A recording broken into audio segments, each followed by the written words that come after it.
Welcome to Bake to the Future. The wholesale baking industry mixes tradition and innovation to feed the world and the economy, generating some major dough while employing nearly 800,000 people in the U.S. We bring you a fresh take on the latest trends and issues impacting the baking sector through exclusive insights and conversations. Brought to you by the American Bakers Association, who will take you bake to the future. Hi, welcome. I'm Haley Blumenreich. And I'm Katie Jewell. And today we are taking you on a visit to a baking manufacturing facility. And into the facility, to the dough mixer, to the depositor, to the pan, and into the oven. Yes, that's right. We are on a journey of a cookie or a cracker. Those who have spent time in the baking sector and those who bake at home know that baking is a science and an art. And it involves so much chemistry and technical knowledge. And in a commercial setting, baking needs to be precise. And oftentimes things can go awry on the plant floor, and employees have to deal with potential obstacles. That's why training is so important, and having that background knowledge can lay the groundwork for making informed decisions on the plant floor. We have the perfect guest with us today, Rich McFeaters, ABA's technical advisor, to help us understand the importance of education and to teach us a thing or two about the cookie and cracker manufacturing process. Welcome, Rich. Hi, nice to be here. Rich McFeaters was a research principal at Mondelez International's Global Process Engineering Group, with over 35 years in the product development group, beginning with Nabisco and continuing through the various corporate changes, RJR Nabisco, Kraft, and then Mondelez International. He received several prestigious awards and holds 5 patents for product and process design. He developed and commercialized such well-known products such as Ritz Bits, Teddy Grahams, Snackwells, and other cookies and crackers. And I thank you so much, especially for the Teddy Grahams. They come in very handy at the house with the kids. Yes, that was it was one of the fun kids projects we worked on. Oh, I'm excited to actually talk to you a lot more about that because I just think product development is so interesting. But today we know you as the technical advisor for ABA, where you also serve on the education committee and help develop and contribute to the Baking Manufacturing Academy's core education programs. And you are also speaking at TechCon, of course, on the oven panel, which ABA members can access free on demand. I can't talk today. That's a problem when you're trying to have a podcast. So Rich, we always start off the show with some hardball questions. And the first of which, this one might be a tricky one for you since you've developed so many well-known products. What is your favorite baked good? What's my favorite baked good? That's like asking what your favorite child is. That's not quite fair. Yeah. There's many aspects of that. When you work in the industry, you sort of just get tired. You work with it all day, and you really don't want to smell a cookie or a cracker when you go home at night. So you get very specific. You get very fussy on that. So I sort of go for the indulgent, anything with chocolate on it, sort of the petite schoolboy cookies, those sort of products on that. Those are just sort of special treats on that. And as a kind of spinoff from that, I'm wondering, you spent so much time in the commercial cookie cracker development, and are there any things that you like to make yourself at home? Oh, I bake cookies from scratch on that. And again, you get kind of spoiled when you've had the product as it's fresh will ever be, just right out of the oven when you're in the bakeries working. And of course, you develop products that also don't go through the marketing process. They're great products. They taste good. They're well worth the time and effort, but they just aren't right for the market at that time. So you sort of get favorites on that. So yes, I still bake my own chocolate chip cookies, and I just made a batch last week. We know them here in the States as Speculoos, the Belgian spice cookie on that. So it's sort of popular on airline right at the moment. Oh, yeah. Okay. No, I know exactly which one you're talking about. Yes. Be a member, in fact. Those are delicious. A very nice fall cookie. All right. Well, that's my hardball question. Haley, what do you got for Rich? Well, I'm just laughing, imagining Rich, maybe with his kids at like a school bake sale, like picking up some like $1 cookies and being like, these are overbaked or this has too much flour. Oh, you know me too well. I've actually done that. To spread the education. Actually, it's quite fascinating when you start talking to people of how products are made, and particularly cookies and crackers and their favorites on that. And they get quite fascinated with the process because they have no idea of the commercial scale that we work with in the industry. That's super cool. So the other thing that we like to ask our guests is our great bake debate question. And we've had a few in the past, one actually about cookies. And we wanted to ask you our question for this episode, which is, what do you prefer? Or what do you think is, I guess, better? Oatmeal cookies with raisins or chocolate chips? Oh no, I definitely go towards chocolate chips on that. Mm. For those on the podcast listening in, they're in the chocolate business. I think you understate the complexity of how chocolate is made. It's it's like wine, it's like whiskey. It's a product that has to be fermented and roasted and ground and all that. So you get a lot of flavor variations in chocolate. And there's just something about that richness of chocolate that just marries into a cookie, a crisp brown sugar cookie on that one that's the delight of the day. That's the sort of the evening entertainment anymore. A sort of adult indulgence, I like to say. I try to control my calories by having the best calories. And so I like a good one chocolate chip cookie on that, loaded up with good quality chocolate. Yeah. And then the oatmeal cookie, you're saying chocolate chip all the way instead of raisins? No, that's a traditionalist on that one. I think you start varying when you start going away from the classic oatmeal and raisin because they really contribute softness to the product on that. If you want that hard, crispy oatmeal cookie on that, there's a way of formulating for that. And that's where you put the chocolate into that particular cookie on that. Okay. So I'm thinking more of a chocolate chip with oats in it as just opposed to an oatmeal raisin cookie. I see. You are getting technical. So it's this is a complex subject that we could spend. The more chewy oatmeal cookie, you're saying raisins, but if it's the crispy, yes, it's the chocolate chip. Okay. Yes. All right. Mm-hmm. Right. That's a very nuanced and well, and again, this is, as I just said a moment ago, when you say to the consumer who's baking these products at home, raisins are moist, they're soft, they come out of a package that way. You're not going to get a crispness with a cookie. That moisture is going to migrate. Here's the chemistry coming in. The moisture is going to equilibrate in that cookie, so you're always going to have a soft oatmeal cookie when you have raisins involved with it. There's just moisture naturally in the product. That is. See, we're already in. We're going to learn so much during this episode. So you've been in the industry and with the industry for quite some time. What first brought you to the baking industry?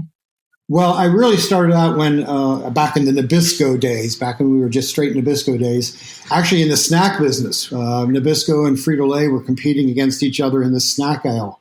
And so I made potato chips, corn chips, and pretzels. And since I had a baking background in my manufacturing facility, I wound up in the product development group when Nabisco owned Mr. Salty pretzels. And my first projects were really on Mr. Salty. And as a side note, and you're asking about Teddy Grahams earlier in the conversation, Mr. Salty was the first product out in the market in a mini form. We took the little cartoon character, Mr. Salty, made it into a little cartoon character. We made a pretzel, and that became the first hand-to-mouth snack. And that was the idea behind Ritz Bits. So we took Ritz crackers and made Ritz Bits, and then we downsized graham crackers and made a fun kids product called Teddy Grahams. So all these things come through a building platform on that you start off with one idea. And I just happened to work in the biscuit product development group in the flour technology area on that and developed a good expertise of translating marketing desires into consumer goods on that. And the other big one that I worked on, of course, was Snackwells and the Devil's Food fat-free product that was out there in the market that just became a smash success with commercials, all sorts of things behind that we actually use chemistry to make a fat-free product. And by chemistry, I'm saying the water that was in the product.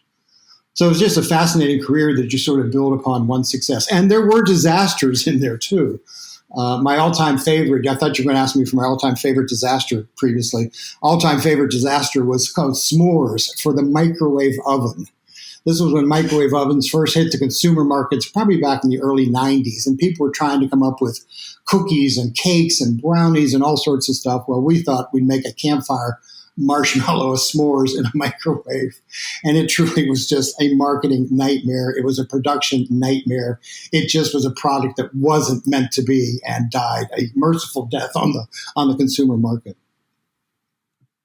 And I'm wondering what that would be like now with social media. It probably would have just gotten destroyed. Well, yes, you'd be critiqued on that one. The problem was, and once again, the chemistry killed us in that we made a graham cookie. We coated it with chocolate, like a s'more. We put a wad of marshmallow in the middle. Well, marshmallow's made out of water and gelatin. And that water always migrated into the base cake. So when you first ate it, unless you put it in the microwave, you had a soft cake-like product, but it really wasn't cake-like.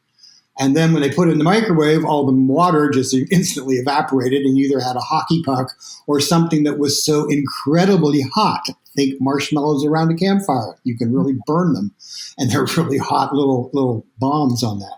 So this was just a product that was just that never died a merciful death, as I say. So, I mean, but you learned from that, right? So, like, what are some of the learnings you guys took away from that? Well, you're always, in our sort of jobs, when you're translating marketing into manufacturing, you're training. And this is where my education and the BCMA and the ABA all comes together on this. That you would go into a bakery and you had a brand new crew, and particularly if it was a brand new product or a brand new oven or something like that, you had to train the people.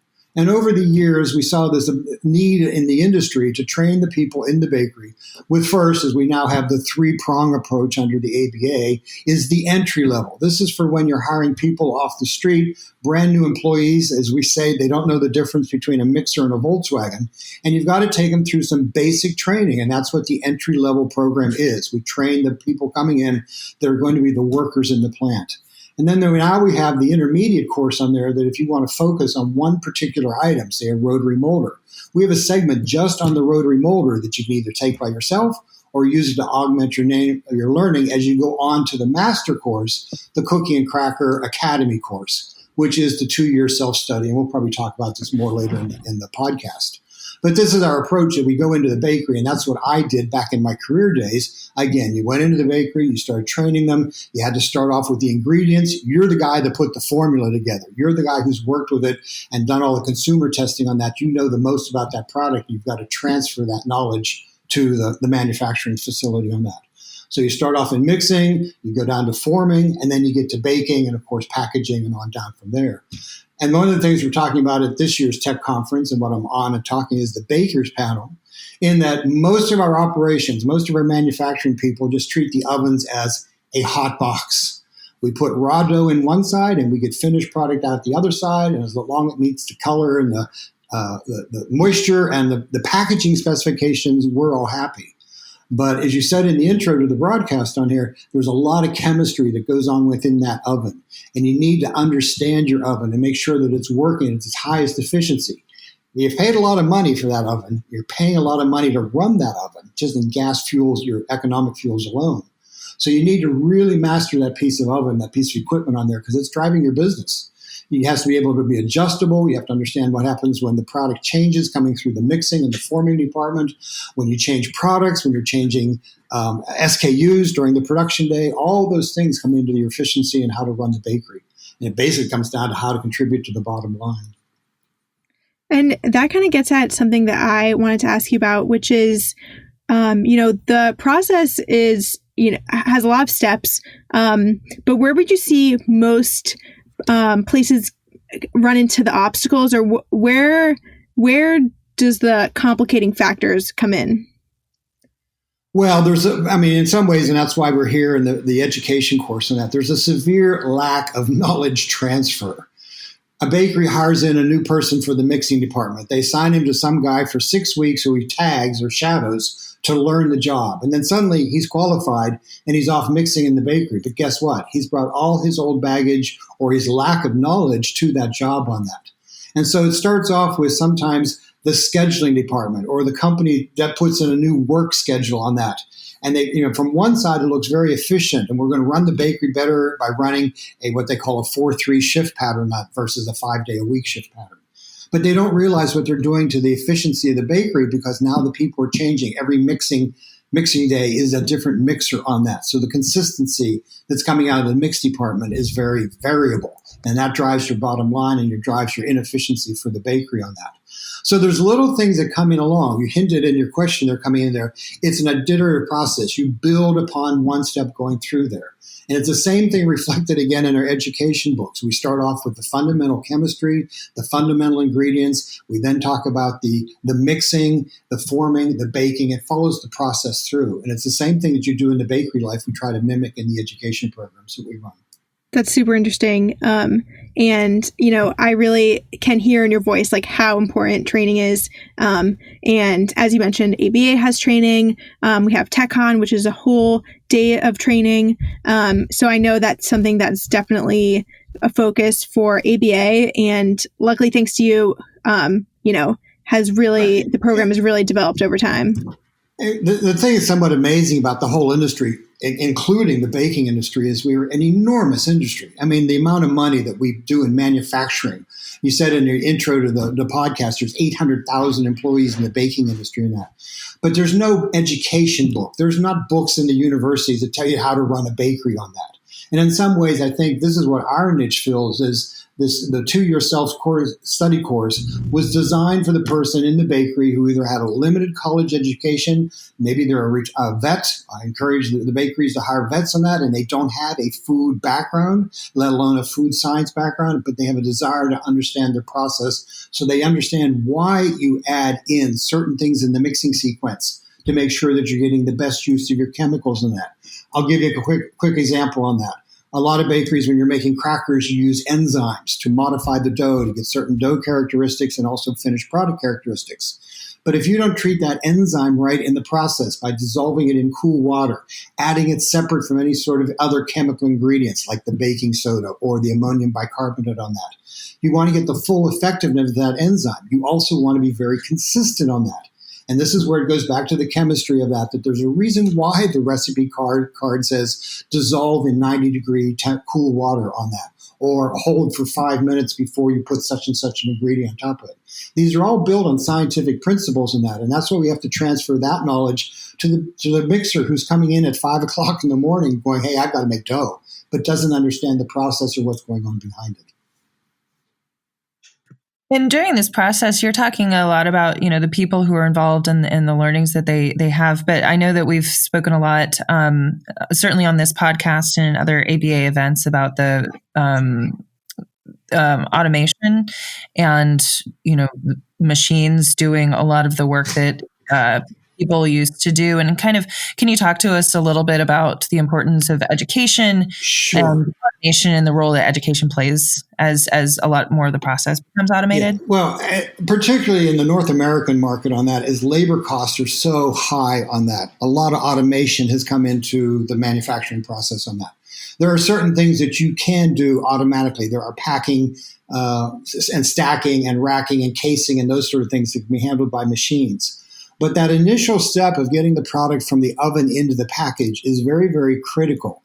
And if it isn't consistent, these modern packaging equipment they're so refined in what they can do, they can't accept variability. They want the same product presented to them every time on that.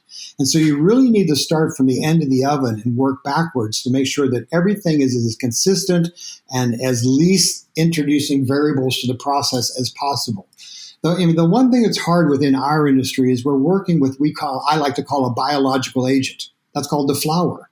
The flour changes from year to year, month to month, even crop to crop, even from miller to miller on that, depending on what your characteristics are coming in that way. So you're constantly having to adjust within your mixing and your manufacturing process the amount of water that goes into the dough, depending on whether it's a winter season or a summer season. A lot of bakeries used to have two formulas, one for the winter, one for the summer on that. That's sort of gone by the wayside now, but it's still something that exists in the lore. And you have to say, why do you do that? Because the flours are changing. Or some of the other ingredients that come in, the size of the crystal, the sugar crystals. When we worked on rotary molded projects on that, we found out that the sugar crystal size really drove the efficiency of the extraction from the rotary molder on that. So there's something you have to look at. It's not quite chemistry, but it's certainly within the physical specifications of the sugar that you're using and the process you're using and why you're using formula water on that. I mean, one of the examples I also use as far as understanding the bakery and the oven, when you're making a rotary molder dough on that, You don't want to dissolve all the sugar. You need something to pull through to go into the die cups and be able to transfer into the oven on that. But you need to control that moisture and that time bake in that oven. So again, controlling the oven, understanding the damper flows, understanding the oven temperatures. And now with modern technology on that, and this is something we featured at the tech conference, there are devices out there that will go through and measure, very detailedly measure the temperature, the humidity, some of the air currents inside that oven box. So you're just not treating it as a hot box. You're really trying to understand what's going on.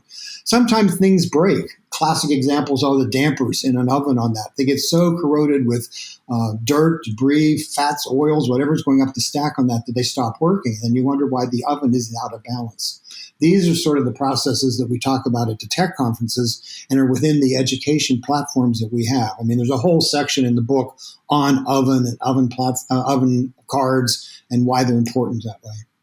Yeah, because certainly consistency, like what you're talking about, your oven. I imagine my oven at home, and I know my oven, and so I know it has a hot spot in a certain place, and I know, right. It's like that. And this is the biggest difference between. I used to love to give. I call them Boy Scout, Girl Scout lectures, church Sunday schools, and that.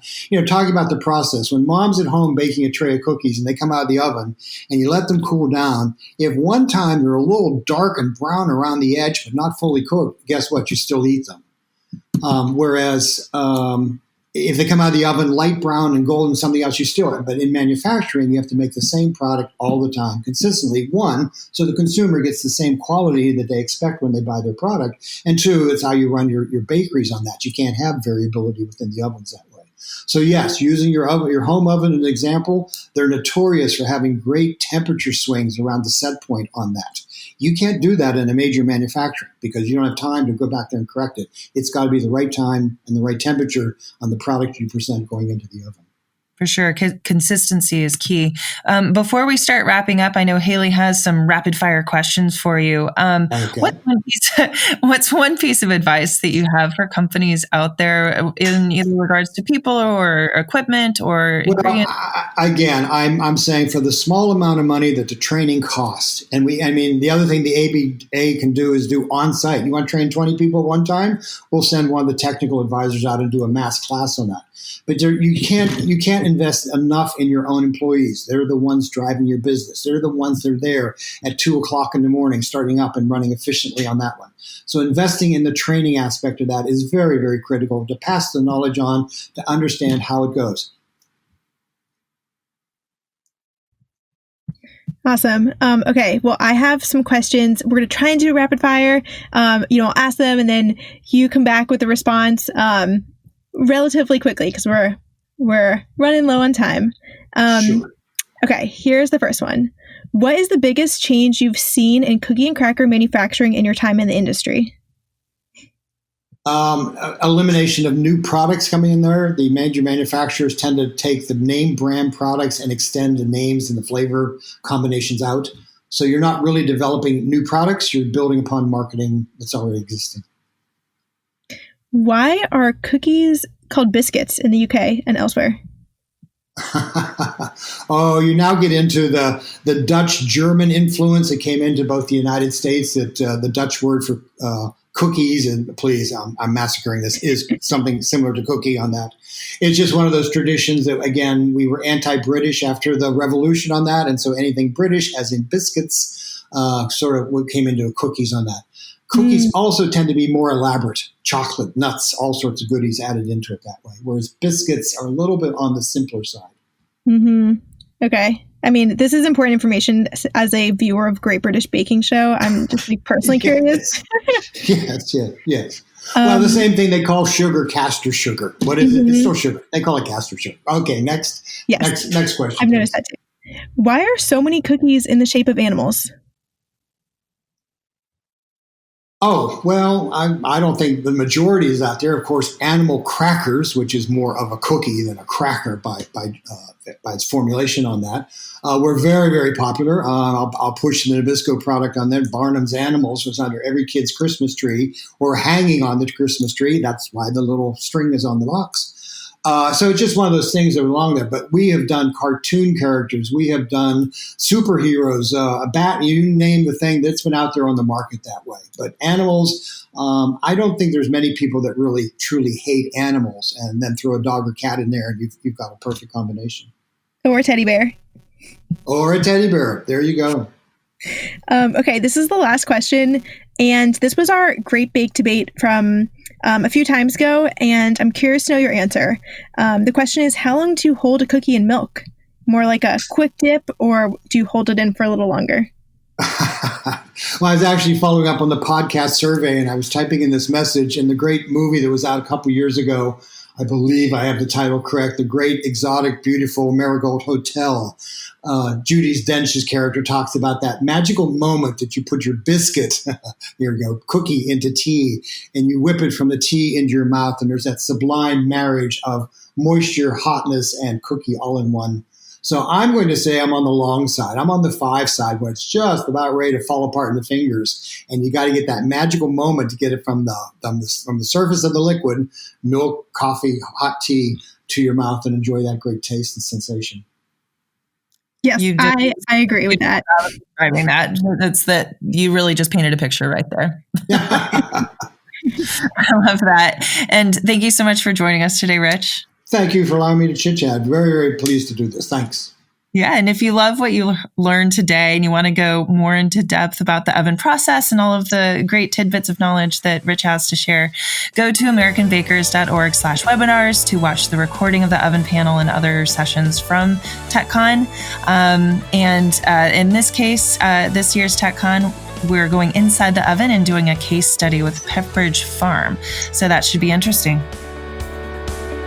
Yep, and if you would like to listen to other podcasts, you can go to baketothefuture.org, and you can listen to this podcast wherever you listen to other podcasts, Spotify, Apple Podcasts, Ghana, and Google Podcasts. Bake to the Future is brought to you by the American Bakers Association in partnership with Human Factor. To hear upcoming and past episodes, go to baketothefuture.org. Bake to the Future is produced by Haley Blumenreich. Audio engineer is Blake Alton. And A Slice of the Action is written by the American Bakers Association's Government Relations team.